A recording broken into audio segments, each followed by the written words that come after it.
Okay, so this is a do-over video for Tesla. Tesla is a powder puff Chinese crested, and I'm going to address a few comments that I guess were made before. Tesla's pretty docile. I know a lot of people say that I may have been rough with her, but we communicate well, and she moves around the way I need her to when I make a cut. Also, I typically move a little bit faster because in cutting a Chinese crested, their skin is usually pretty sensitive, and it's really thin on her underbelly and things of that nature. So I try to get done as soon as possible, so that way she doesn't, one, feel the heat of the clippers, and then two, I take control over her, so that way I don't have to worry about her skin being in the way of the clippers, because it is really thin and it can slide in between the blade of the clippers and then of course cut the dog. So you don't ever want that to happen. So she's already had a bath, and so her coat now, as you see, she's grown out a little bit, so it has to be shaved down. Another question or a comment that I saw was, why do I cut backwards or against the grain of the hair? And that is so that way we can get a lower cut, and so that way the cut can be that much more consistent when you're done. Because I've noticed in cutting a Chinese crested, excuse me, the hair grows in a lot of different directions. So if you just go one direction, it's not going to cut, and then it'll leave an uneven hairline around the dog. So that is the reason why I change directions a lot, and I will follow what my hands are doing along with the hair, so that way I can see what I'm doing and make that correction on the spot. You will also notice too, as I go through and as I groom, I might go from one spot to the dog to another, because I kind of work with her as she wants to move around. I kind of give them a freedom. If you notice, I don't have any hooks or leashes or anything like that around their neck. I don't believe in working that way. I like to work natural, so that way they feel free, I feel free, and we just kind of work together. So I'm gonna get started. First off, I'll start cutting her face, so that way, like I said, I can start getting a lot done, and I can be very cognizant about the heat of the clippers and start with them cold on her face, and then work the rest of her body.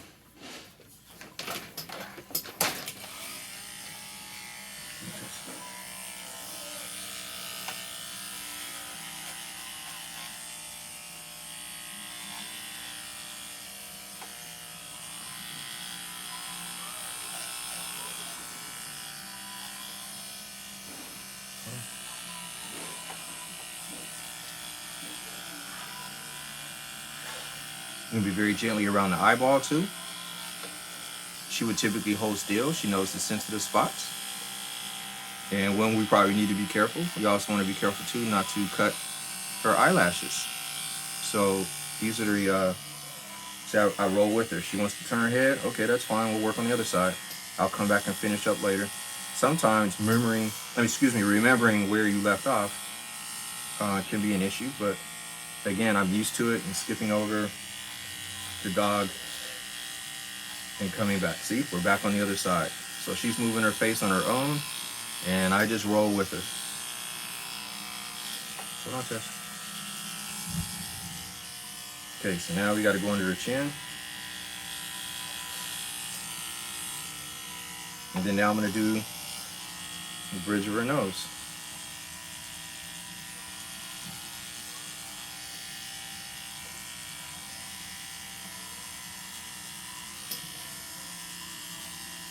And again, she's staying still on her own.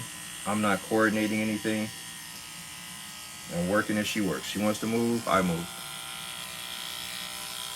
And I'm still getting the job done.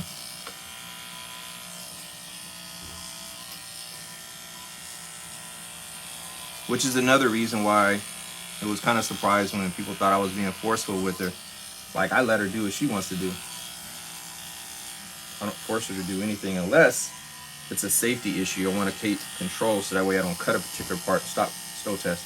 And she'll work with you. If I say no, she will stop or freeze. So now I'm going to start going after the rest of her body. I cut basically to the edge of her neck, so that way the long hair is still draping around her neck when she walks or she stands, but the rest of her is going to be shaved. And again, she's holding herself. I'm not doing anything. She's known this routine since she was a pup. I've had her since she was 7, so she kind of knows what's up.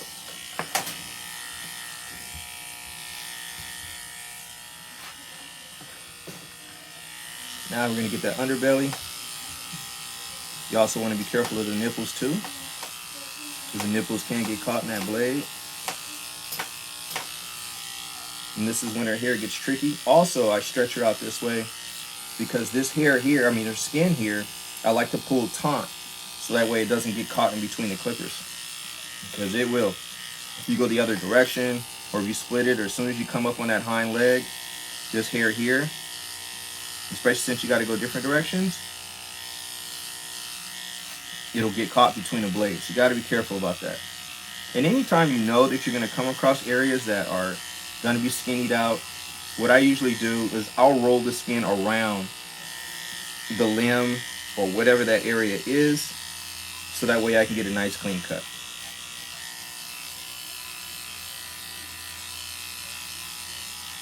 Now I'm going to go opposite direction because her hair is growing this direction, so I want to cut against that.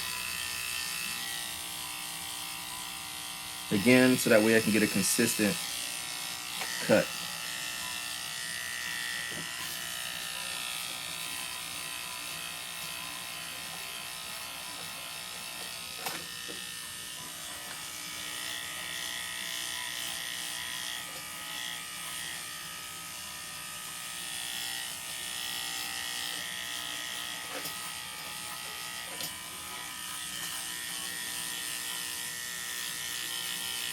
This is what I mean by making sure that the skin is taut when you're cutting her. Right there is the edge. You certainly don't want to go this way because it'll go straight into the blade. And you have a hurt dog. So I'm going to pull the hair this way. Hold on, Tess. Now I need you to stand up for me. So I'm going to pull the hair over. Tess, come on. Stay. I'm going to pull the hair over. Keep her head out of the way. But I'm going to pull her hair over, or the skin over, so that way now I can cut it, because that area now is flat. This is the area here that normally would be on that side and created an edge for me. And again, it's all about cutting, but also being safe, because you certainly don't want a dog to bleed. You don't want any accidents. She has a white coat. You know, blood's going to be everywhere or on that coat. So I'm going to pull that hair back over, keep that skin flat.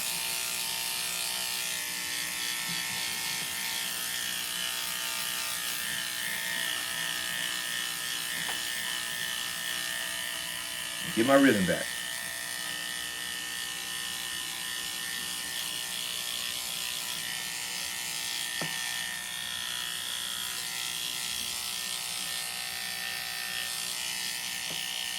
Now, when I get down to the legs, and you see this is where we cut, and this is where you got to segue to the foot. I typically will stop at the ankle, and I'll come back with blending shears to blend the hair, or I can do it with the clippers, going this direction, and I can skinny it that way, right, and blend it. This depends on how close you want it. Everybody's different. Use different tools to achieve the same thing.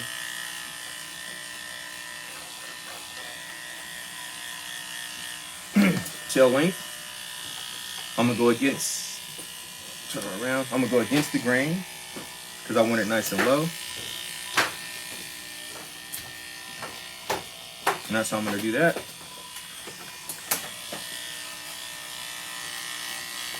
Now I'm on the other side.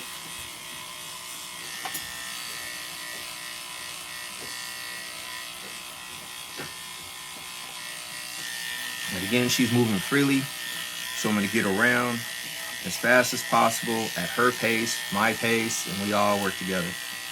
But obviously, as you move around, again, you want to keep in mind that you might miss some hair because you got to come back to that spot. But again, I'm just used to that. And I just kind of work with the dog. So again, we got that skin that's right here on this line. And so we're going to move that area over, cut straight up. Move it over, cut straight up. Move it over, cut straight up.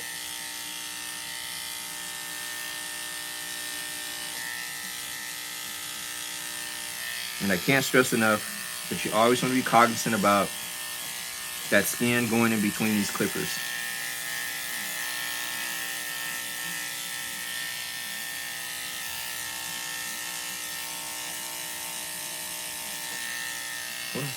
Hold on, Tess. Hold on.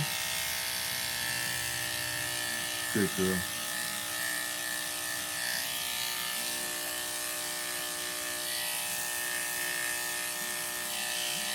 So, I feel the clipper is a little warm. So it's warm to my skin. I knew it's got to be pretty warm to hers. And I'm actually working a little bit slower for the video, but we're almost done.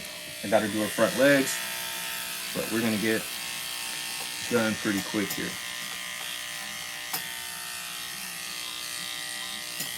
So that way she's not uncomfortable.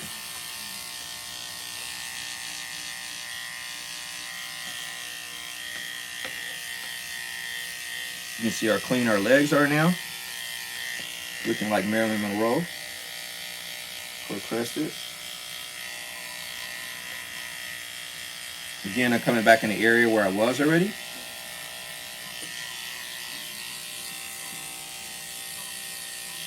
You see she's nice and comfortable. I'm gonna test this. That chest area, underarms. I'm gonna work down and get to the other paw now. Hold on.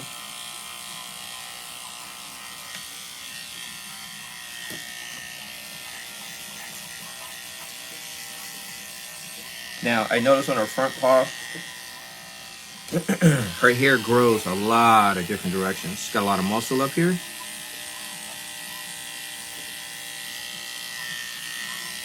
These elbows are kind of tricky.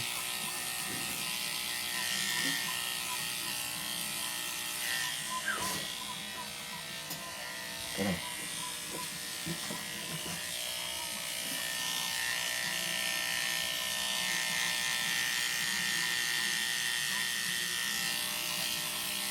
I actually kind of like them to move around sometimes naturally, so you can see how the hair falls. See what's visible while they're sitting, while they're walking, standing. Let you know if you missed a hair, stuff like that.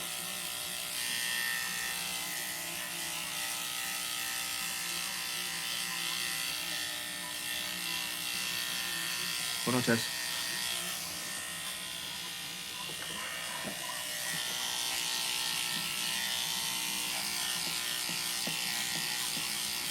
So I'm going to take the hair up to her shoulder, because I know the rest of this is going to fall over it.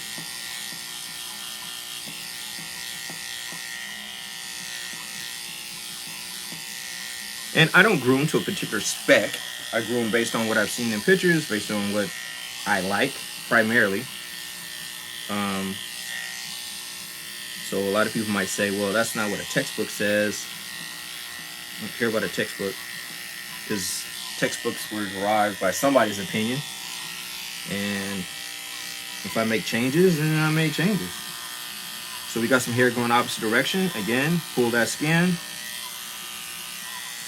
Making sure we don't get it caught in the clippers. Make sure it's nice and flat.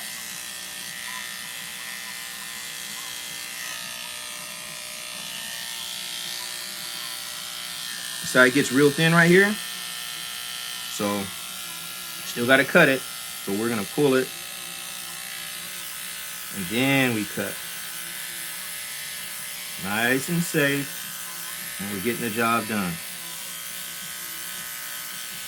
You don't press into the skin, so you don't create a whole nother problem for yourself. This one got to go the other direction. Again, we've been around her in a lot of different directions at different times. And she's almost done. So I take care of her legs.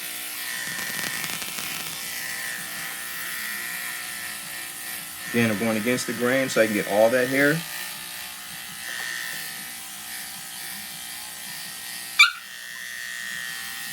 Guess I pressed too hard on her. Sorry, Tess.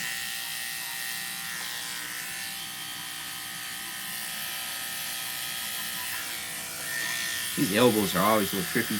I didn't cut her. I don't actually know why she yelped a little bit.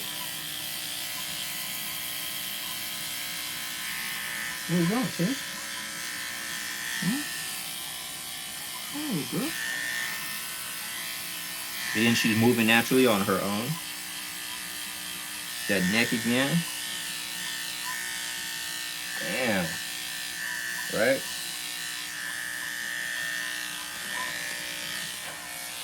These clippers are actually pretty cool. They don't heat up that fast. I've had other clippers, and they really do. And they used to make it really uncomfortable to cut her.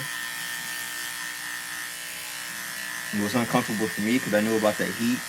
And I used to have to really rush. Or I would like cut her before I washed her, just to get half of it done and then finish up after I washed her. It was really, really frustrating.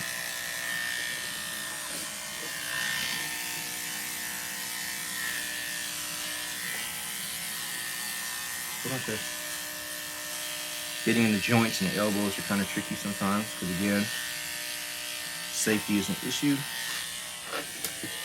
Hold on.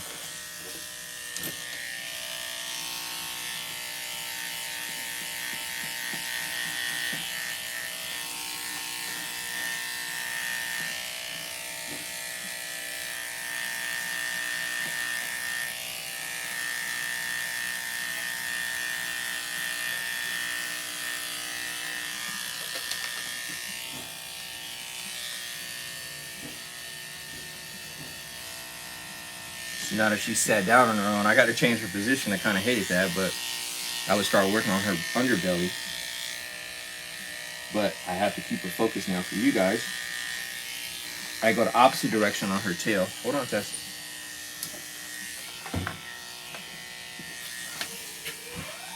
I go the opposite direction on her tail. Get that whole rat tail effect. Maybe she just doesn't want to show her privates. And that's cool. Can't blame her. That is her private area. And the hair grows in a lot of different directions here. And obviously you got to be careful. Female parts are important. Female parts lives matter. Very, very, very important.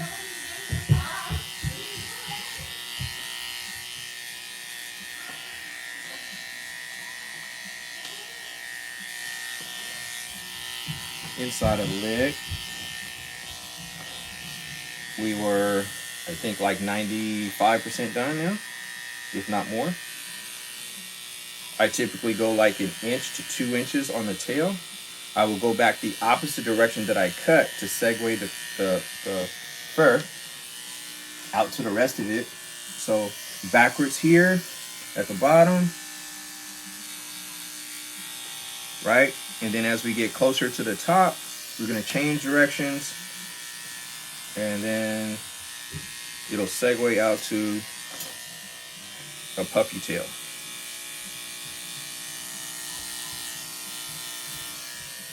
And that's how I'll do that.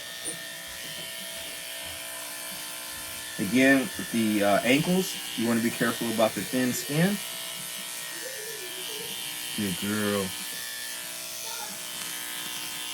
I do feel that a dog will help you out once they are in sync with you and know where you're going, what you're doing, and they trust you.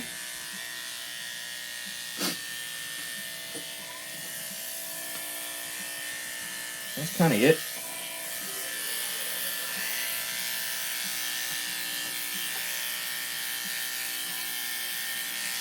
Again, you got to be careful as they do move around, that skin.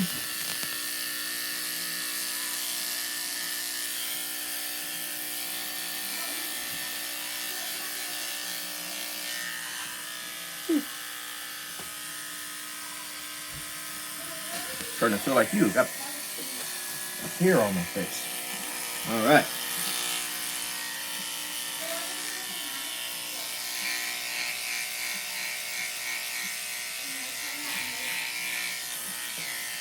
You notice too, I'm kind of quick with the cuts. I don't want the blade, especially as it does heat up, to glide against your skin no longer than it has to get the job done.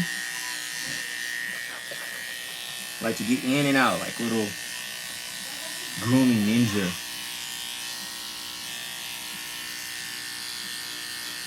See, like I said, it'll help you out.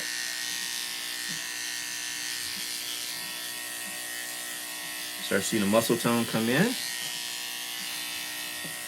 Hold on, Tess. You also got to be careful of that too, though, because if the dog does move around and you're still cutting, or right in the middle of that stroke, you got to be careful not, to cut down here, because she moves it up, and then you cut into her hair, she becomes a whole nother breed, right? So, gotta be careful about that too. Especially when you're around the face or something like that. So this, again, we're just gonna keep it nice and even, because we know the rest of her hair is gonna fall down and give her the appearance that it's longer than what it really is. And that is how I cut Tess, and she becomes a hairless from being a powder puff.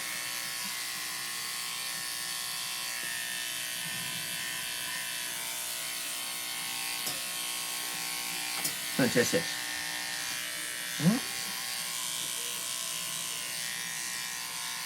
You stretching that arm out for me? Good girl. You know, ladies got to take care of the underarms. You know that, right? Good girl.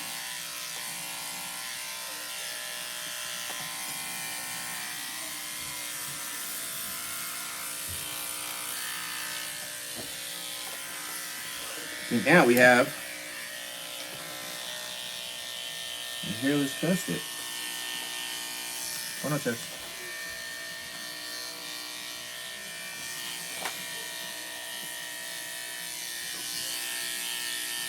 So we've gotten through the process.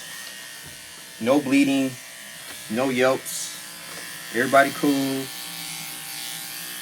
she is about done. So at this point, I'm just going to come back and round her feet. That's done. She's brushed out.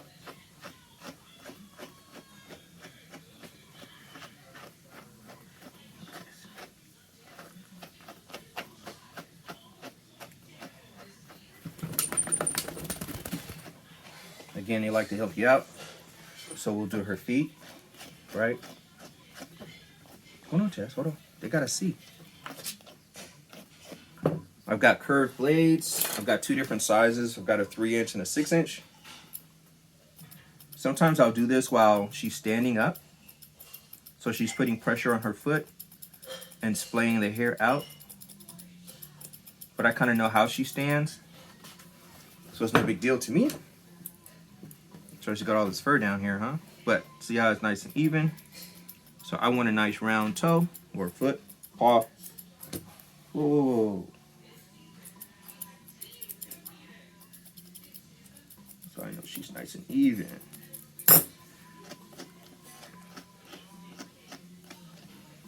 So I'll also take my curves too, and I'll go around the top and make sure the hair segues from being shaved really, really low down to her paw.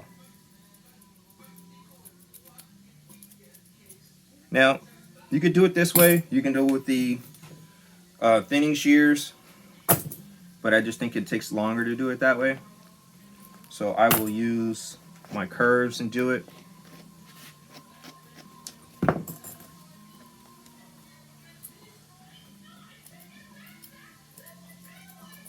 Her nails are already cut back.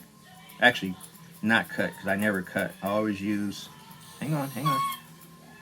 I always use the drill with the sanding wheel on it.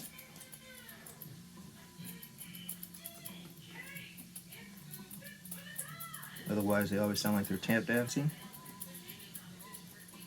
So that's why I can get a nice even cut like that without her nails hanging out past her fur. And so now her pads are nice and even now.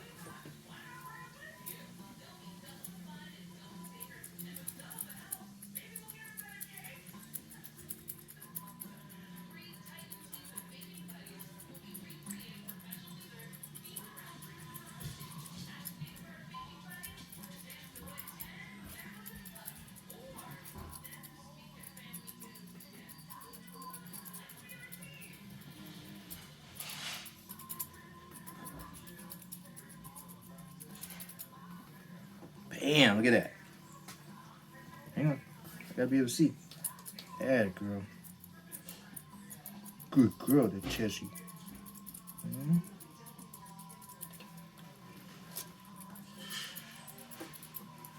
Hang on, they gotta see, Kay.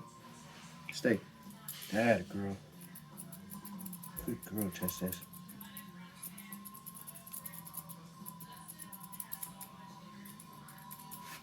Alright, got a nice little bell-shaped foot.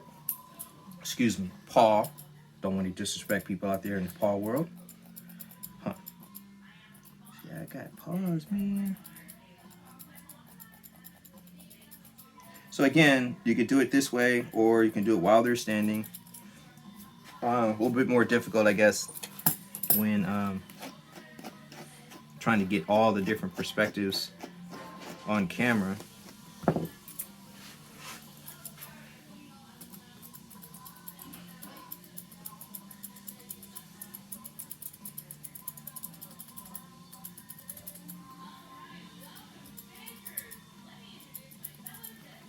Again, flip the blade over. Get these scraggly hairs, make sure they blend into that bell that we want. Or little pom-poms, if I've ever heard them referred to.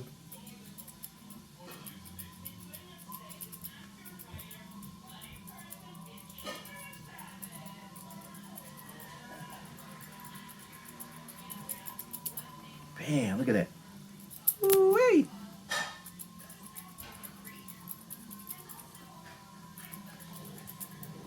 Bam, look at that. Right, and now, the rear.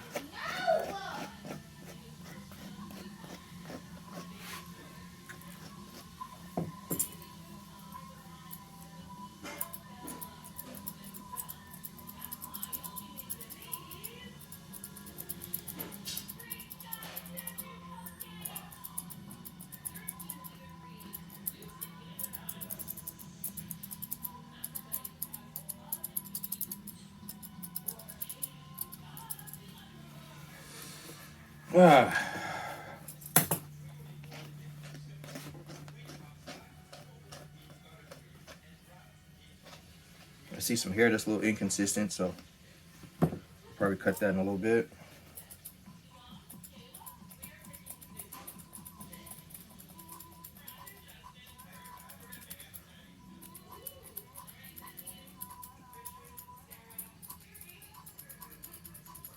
So this is when you got to be careful too. Don't cut the pad. Some people use the blades.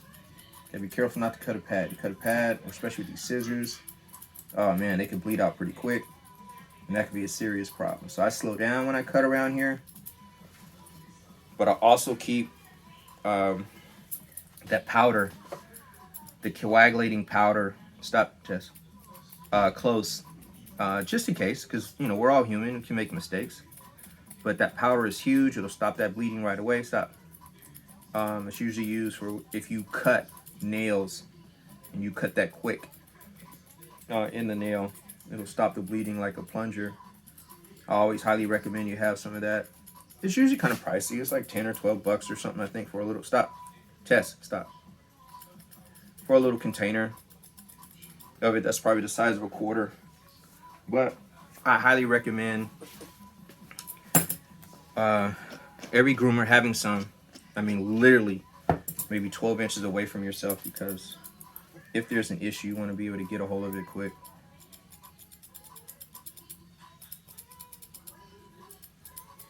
And you typically will solve the problem before you finish grooming, because it'll stop bleeding and stop. And the dog be nice and safe, healthy, and the situation will correct itself. Just hope. Hey, you can't see if you sit like that. Just gotta hope. Hang on. Okay. Just hope it can be solved before a client sees it, I guess.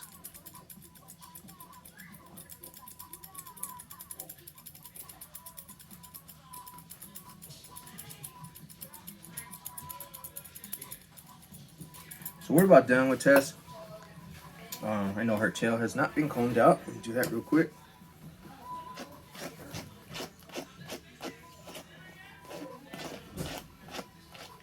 And we now have a naked crested. How about that? She knows it's down. We usually give each other a hug when we're done. And cheers, cheers. But she now has been cut down. She looks cool. A test. And I don't know how much time has lapsed. And I actually have some finishing up to do. Like, there's some areas there that need some attention.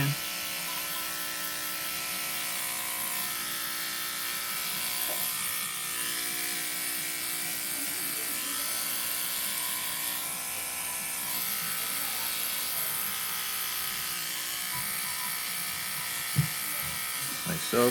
Now that I have the clippers, the other way, do some pads. Just go over the pads like that.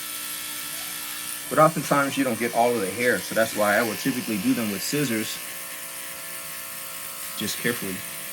But again, that's just me. Everybody's different. Now she moved. It took off more hair than I wanted to.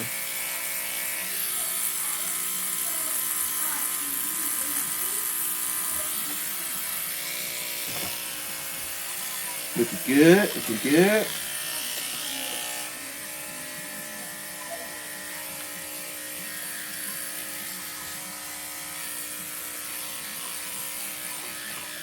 But I think we can say we got us a crested, huh? Is that cool, Tess? Good girl, huh? Good. So, at this point, all my dogs know that when they get their finisher, that's it. And I will comb that in. So you know, huh? You just typically see tails wagging right now. That finisher works like an oil, but it's not heavy. If you notice, her coat starts to get a little sheen to it, which is kind of nice. See that brown and the black start coming through? She gets really excited. All dogs do. They know that smell. They know that. That's it. They have put in the work, and they have been beautified. Huh, Tess? We still buddies? Come here. We still buddies? We still buddies? Good girl. Yeah, we still buddies. Yeah. So that's it, folks. That's Tess. And Tish. That good girl? You're a good girl, Tess.